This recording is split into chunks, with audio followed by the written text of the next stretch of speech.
Welcome to a new SmartTechCheck Edu-Series episode. I have a question for you. Is Apple about to do to the foldable phone market what it did to the original smartphone category, as well as the smartwatch, wireless earbuds, and even digital music player categories? Because Smart Tech Research just completed a quantitative primary research survey of 291 U.S. consumers geographically dispersed across the country. And the data tells a very specific story about what happens when Apple shows up. The short version, 33% of US consumers are literally waiting for Apple before they will even seriously consider buying a foldable phone. And when you break down who these people are and how much they're willing to spend, the upside potential for Apple may be higher than current forecasts. In this video, we'll share highlights from the SmartTech team's foldable smartphone study. Stick around until the end, and I'll share how you can get the entire research report, which contains more results than we'll cover in this video. My name is Brett Faulk, and I've been a product management executive in multiple Fortune 100 companies and a few startups spanning more than 25 years. I'm happy to be back as a guest contributor for this Smart Tech Research Edu-Series episode. In 2010 to 2011, I worked on one of the earliest foldable phone designs, the iMerge SmartPad. So this is a topic I'm excited about. Let's get started. Let me quickly set the table. This was a US-only online survey with 291 completed responses conducted in May 2026. The sample was intentionally skewed toward premium smartphone users because foldable phones are a premium segment phenomenon, and talking to budget phone buyers about a $2,000 device doesn't tell you much. So 31% of respondents use an iPhone Pro Max, 34% of respondents use any other iPhone model, and 35% are on Android, mostly Samsung Galaxy. And this split was intentional. Let's start with the top-line findings. The results indicate strong latent demand for foldable phones. 59% of these premium users find a foldable more appealing than a regular candy bar phone.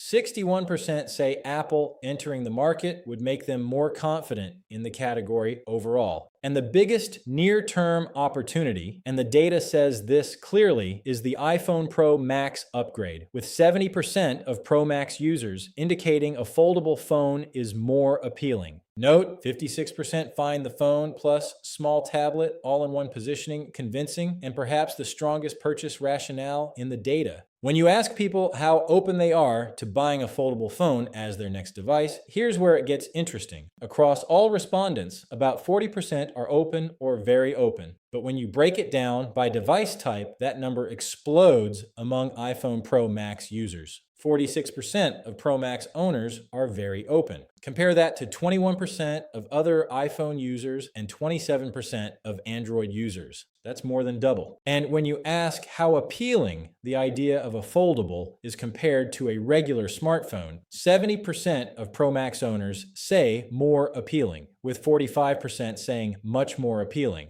That's nearly double the rate of other iPhone users at just 17%. Here's one more data point that seals it. 34% of Pro Max owners in this survey already own a foldable phone, most of them Android ones. They've already crossed the category barrier. Now they need to be enabled into the Apple ecosystem, and it is expected that barrier is about to disappear. The implication is clear. Apple's foldable launch is primarily an iPhone upgrade story. It is not, at least in year one, an Android switching story. More on that in a minute. So, what do people actually want from a foldable, and what's stopping them from buying one today? On the benefit side, the winning argument is not technology or innovation. It's utility. 40% of respondents cite a larger screen for video, browsing, and reading as the top benefit. Additional top benefits consumers are seeking are multitasking and tablet-like experiences. The message that works is not "this is the future." Rather, it's iPhone and iPad mini in your pocket.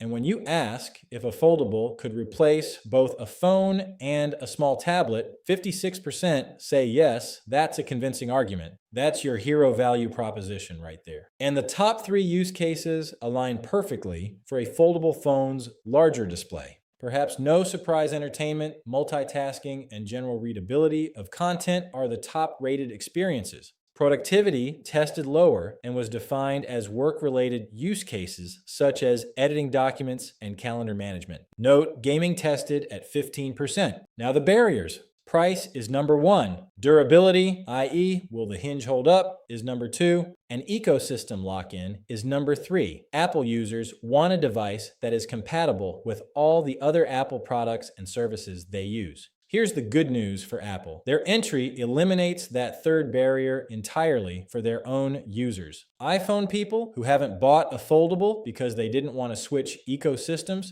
that objection goes away the day Apple announces. But price and durability remain, and those require real solutions, not messaging. Surprisingly, concerns for a screen crease is much lower relatively speaking. I expect Apple is working to eliminate any screen crease, but the study results suggest consumers may be somewhat forgiving on this, at least for a Gen 1 Apple device. Now let's take a look at what may be the most important number in the entire study. Finally, pricing.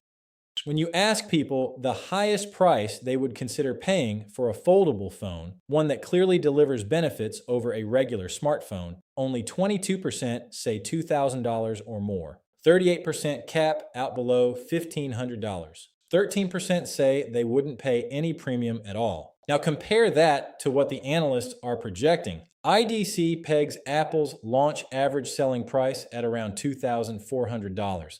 That's above the ceiling for roughly 78% of consumers. And here's the thing, as you would expect, Pro Max owners are the most price-tolerant group in the study. And even among them, only 32% will go to $2,000 or above voluntarily. This means carrier subsidies will be critical. And the trade-in value for a Pro Max iPhone as an additional discount will likely help drive a foldable iPhone's net price below $2,000 and open up the opportunity even further for Apple. There's one more finding I want to leave you with because it's counterintuitive and I think it says something bigger about where this market is going. We asked people, if Apple enters the foldable market, does that make you more confident buying any foldable phone, not just an Apple one? 61% said yes, much more confident, or yes, somewhat more confident. Think about what that means. Apple's entry benefits Samsung. It benefits Google's Pixel Fold. It legitimizes the entire category in the eyes of US consumers who have been sitting on the sidelines. Apple is the category unlock, not just for its own products, but for the market as a whole. So, what does this mean practically? The go-to-market strategy needs two parallel tracks. One for the iPhone Pro Max upgrade cohort. Premium positioning, Apple Intelligence integration, day one availability, minimal discount required, and a second track for everyone else, all other iPhone owners, and eventually Android consideration. That is carrier first, subsidy driven, and probably doesn't really kick in until 6 to 12 months after launch.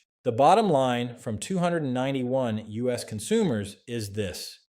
Apple has a genuinely dominant position lined up in the US foldable market, but only if they solve three things. First, optimizing their price positioning relative to an iPhone plus iPad mini, factoring in carrier and trade-in subsidies.